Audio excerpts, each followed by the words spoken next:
You know what? I'm just going to say it. Ultra Instinct is mid. Everyone I feel like thinks it's going to be this broken, overpowered thing in the game, but really it only dodges some basic attacks, some basic Ki blasts, and Vanishing Assault, which I'll show later, and that's sort of all that we've ever seen it dodge. But let's just jump right into it. I don't want this video to be as long as my perception breakdown video. So let's just start playing this, and Whis already gets hit by a Dragon Dash attack.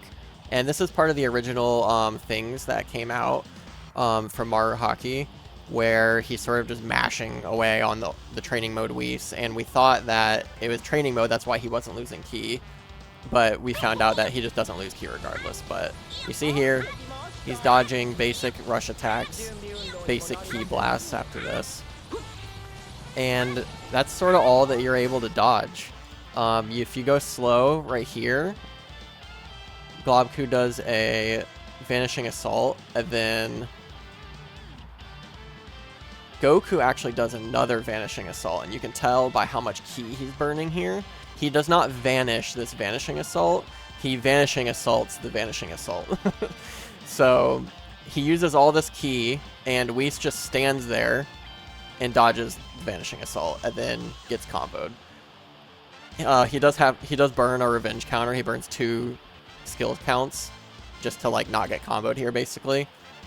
But Whis would have gotten a combo here just for doing nothing, dodging a Vanishing Assault. But outside of that, that's sort of it. That's all Ultra Instinct is able to dodge. So I'll go back.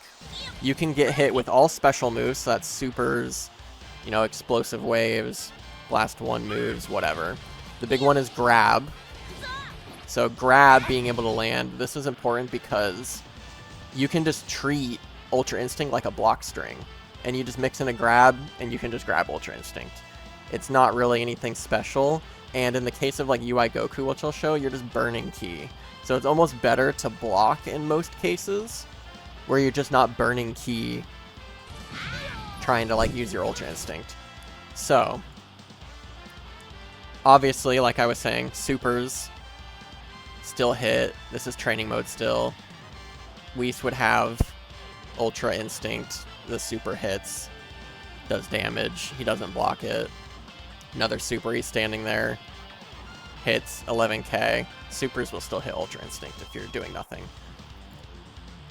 So this is an important part, what I was talking about. Look at this. So Not touching the controller. Globku, as he said, he is not touching the controller. So if you look at his Ki up here in the top left, that's a lot of Ki for just about 4 rush attacks. 1, 2, 3, 4. Yeah, a little over a bar for 4 rush attacks. And then if you notice, what does he get hit by? A charged Ki blast. This is Kefla's charged Ki blast. It looks like it's a scatter shot Ki blast because it does 6 hits here. And low key, scatter shot Ki blasts I think are going to be broken. 3k damage for a scatter shot Ki blast. You combo that, you use a heavy finish, and you get a scatter shot Ki blast, and you continue your rush combo.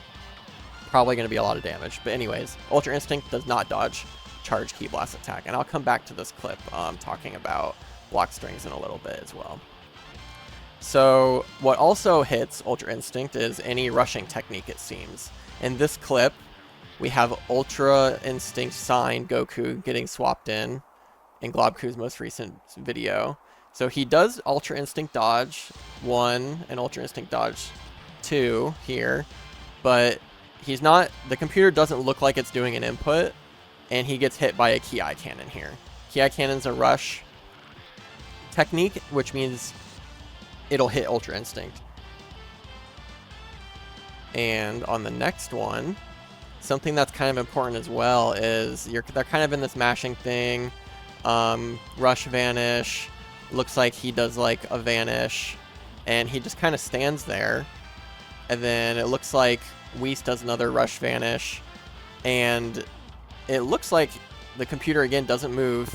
He just get hit by a normal rush attack when he's back turned, and it will hit. Now this isn't to say the computer could have done an input for whatever reason. This could just not be a real situation. They could just always dodge this, because later on there are some clips where UI does actually dodge while back turned, which is kind of insane. The actual good parts about UI, I'll talk about a little bit later. So why is this so important that you can just treat Ultra Instinct like a block string? So you treat it like a block string. Kefla's not losing any ki in this situation. So if you both have 2 bars of ki and you try an Ultra Instinct, you just are burning your ki here. He has a little over 4 bars. So a bar and a half for 1 4 attack rush string. And Kefla could vanish out at any point doing a rush vanish. They could do 1 2 3 square rush vanish. And now you think you're safe because you're Ultra Instinct dodging. You go to do something, you get baited by the vanish, and now you're getting comboed in like cooldown frames. So this is also important because you treat it like a block string. Common mix-ups in BT3, Sparking Zero, what they're going to be is based off of rush techniques. What are safe rush techniques and what aren't? And that matters because if you do a safe rush technique like flying kick, you know that you have to either block it because you can't vanish it, or you have to do something else to get out of the situation. So the mix-up becomes flying kick versus ground slash, or flying kick versus like lift strike. Those are like very common, simple mix-ups that you have to guess basically on the vanish timing, or you just get hit by like the combo. There is some like obviously option selecting. You could try and like vanish, but there's like a lockout window. So it just depends how Sparking Zero will work and how the mix-up will exactly work. But if you just treat Ultra Instinct like a block string here, you're more than likely going to be positive on the encounter if you're fighting UI Goku, because you're just burning ki as UI Goku. Whis, a little different, obviously he doesn't lose ki. So back to this. This is where Ultra Instinct would actually be insane. When I first saw this, I was going to make this video a lot earlier, but it actually got delayed because I saw this and I misinterpreted what happened with the Vanishing Assault here. So I thought what this was a Z counter chain, and that Whis just dodged a Z counter chain for absolutely free.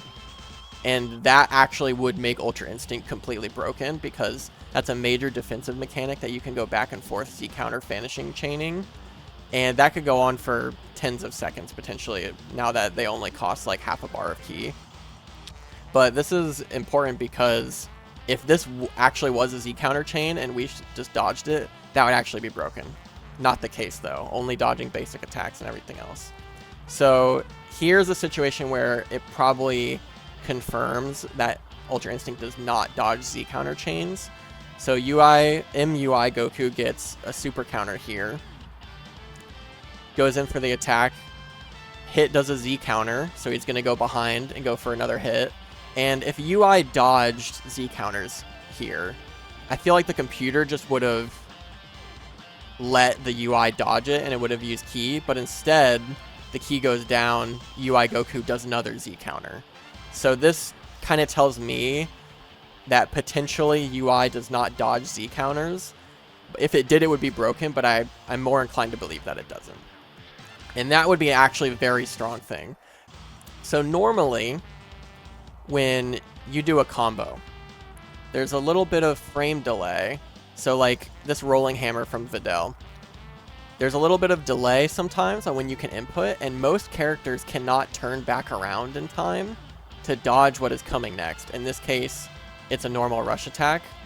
This combos in this case because Boo cannot turn around in time to block on back turn, but this could be like a Ki blast, string extension after rolling hammer, whatever. And then just, you know, comboing, whatever. Ultra Instinct seemingly does dodge a rolling hammer. I'll come back to this as well. Okay. So here, he gets turned around by a rolling hammer, but when Rhyme Style goes back in to combo off of this, he's already turning around, so maybe you can just reorient quicker. He's turning around, not guarding yet, and he UI dodges the rush attacks afterwards, and you can instantly go into block. This is the big thing that I was going to talk about as well. So, it looks like Ultra Instinct can dodge while back turned sometimes. Kind of weird, kind of hard to tell. And another thing that's kind of crazy here is MUI Goku. It looks like he dodges off the ground, but it's actually not the case. The computer inputs something because he's starting to move and starting to get up. You can see here, starting to get up, but he just instantly pops up to dodge this rush attack. So it looks like you can just input a get up, and Ultra Instinct will just instantly stand you up off of a rush attack, which is quite valuable because you can dodge a lot of stuff by just like tapping up or back, and you will dodge like a rush attack follow-up. So the actual good thing about this turnaround dodge here is this negates any timing mix-ups that you may get on other characters. So in a situation like this, you get a rolling hammer turnaround. You could go for Ki Blast, you could go for more rush attacks here. In this case, rush attacks, but UI will dodge it. Any other character without Ultra Instinct, that doesn't work on. You get to continue comboing here. So that is where Ultra Instinct's kind of true strengths are in this situation. And also, like I was mentioning that lockout window before, you're able to block instantly. Look, he's blocking, and it doesn't even show that he's blocking yet. So because you're able to block instantly, you kind of can like, oh, I don't want to Ultra Instinct, actually, I'll just block. But also, because you're not blocking, if Hit, say, did, you know, a rolling hammer or a heavy finish, I don't know what his rush technique is on this rush string number here, but say this was a heavy finish or a rolling hammer, you go to block, that's a vanish as well. So you don't have a vanish lockout window while you're Ultra Instinct dodging, which is very good because say you block this and then the next immediate thing is a heavy finish, there's like a 30 frame lockout window in BT3 where you probably wouldn't be able to get that vanish because you just blocked. But yeah, those are kind of the strengths of Ultra Instinct versus all the disadvantages. A lot of people don't probably realize that it's kind of just a glorified blocking mechanic that in Goku's case actually just kind of burns your ki. But yeah, that's about it. That's I'll probably make like a more extensive video on how to actually hit it, everything like that later on, but that's about everything, at least from this video. Like and subscribe if you like the content. I'll be making a lot more sort of guide type videos. Take it easy, guys.